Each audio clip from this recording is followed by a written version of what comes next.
This public service content is brought to you by Grace Pharmacy.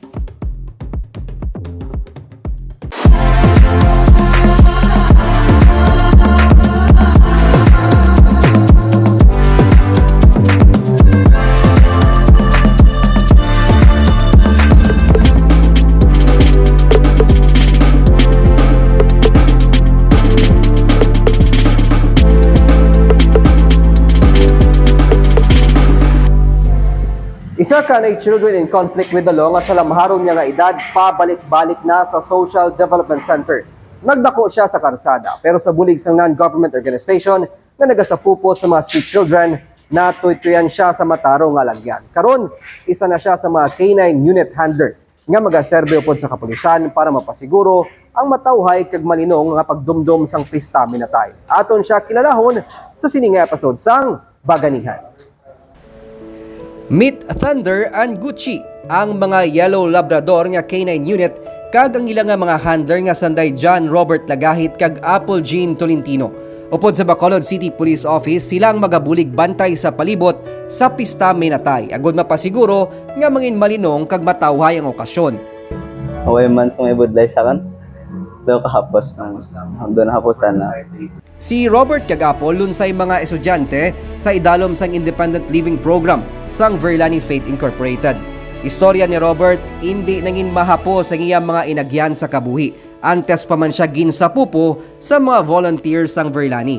Apat pa lang siya katuig sang mabuyo sa pagtambay upod sa mga kasubong niya nga street children sa downtown area. Nagtiner ko sa plaza 4 years old ko. Basta nga na edad ko 15. Wala ka na kulbaan? Ano nakulbaan man eh. Nga rabes nga gahibi ka lang. Nga gapingita kailoy kagamay. Hindi na obra mo para makataon? Kisama nga ngayon, kisama nira protas, na minirado sa protasan. Mapaparking sa lakyan, motor. Tapos nga kasi kay bisyo man lang. Oo. Solvent rugby. Oo, tanan. Sa lamharon nga edad, nangin pabalik-balik na sa Social Development Center ang anay children in conflict with the law nga si Robert. Bulag ang iya mga ginikanan, kag siya ang kamagulangan sa ilalima kamag-ulutod. Sang nawadan siya sang paglaom. Ang barkada sa karsada, kag bisyo, ang iya nangin palautwasan.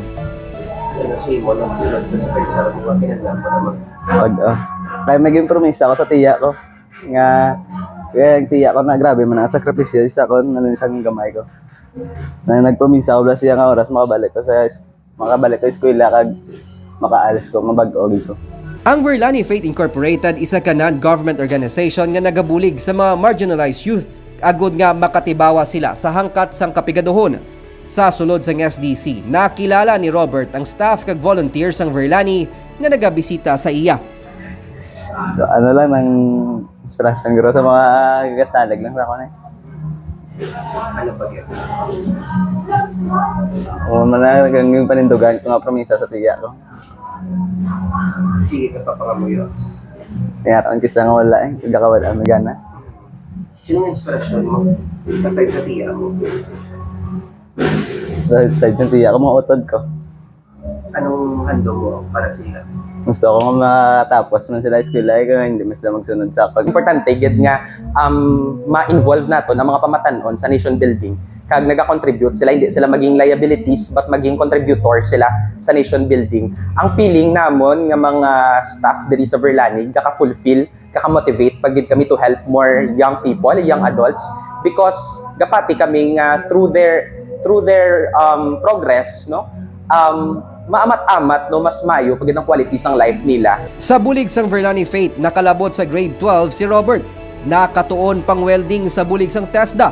Tubtob nga nagpaidalom siya sa K9 Obedience Training kag mapalaron nga nag-graduate sang Oktubre 23. Karon, handom niya nga mangin isa ka Scout Ranger. Grad ako ang bulig nila sa akin. Bulig nga nila sa pag-eskwela ko. Hasta gisuportaran ko nila kung din ko. Hasta nag-eskwela mo ko sa TESDA, graduate mo ko sa TESDA Electrical. Araw man sila po nga gasuporta sa ako. Tapos, halos tanan daw ginatag nila ang ilang makaya. Ay, we need to journey with this youth, young adults or children, because they just need someone nga, champion bala, kag hindi mag-give up sila. Because kung mag-give up ta sila, isin o pabi ang ma-motivate sila to be motivated man as well para mag-continue sa life nila.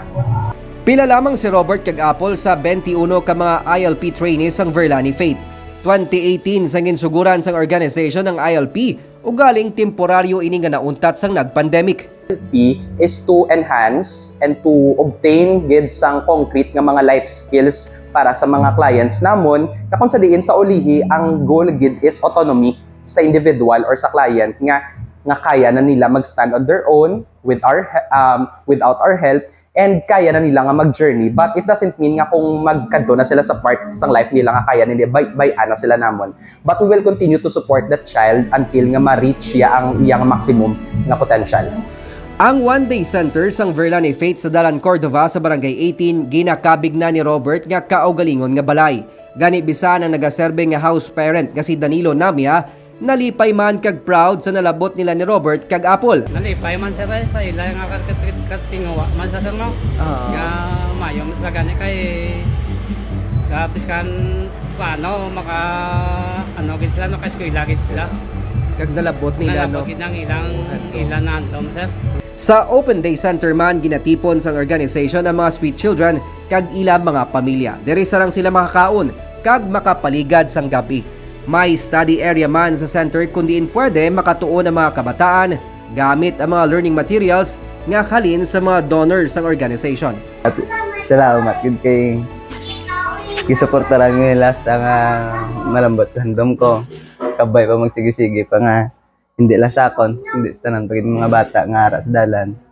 Kag daw pagid silang mabuligan nga halin man sa mga gustuhan nga gusto mo magbag-o. Ang mga kasubong ni Robert, pila lamang sa ginatos pa ka mga sweet children nga luyag mabuligan sang Verlani, upod sa pila pa ka mga organisasyon kag local government unit. Mga kabataan nga nagapangita lang sang masandigan kag sang magahatag sang kasanag para sa ginalauman nila nga handom.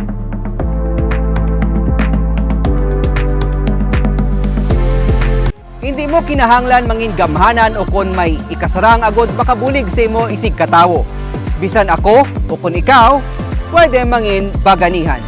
Ako si Nico Delfin, magadala sa mga istorya sang paglaom kag pag-asa sa kada simana.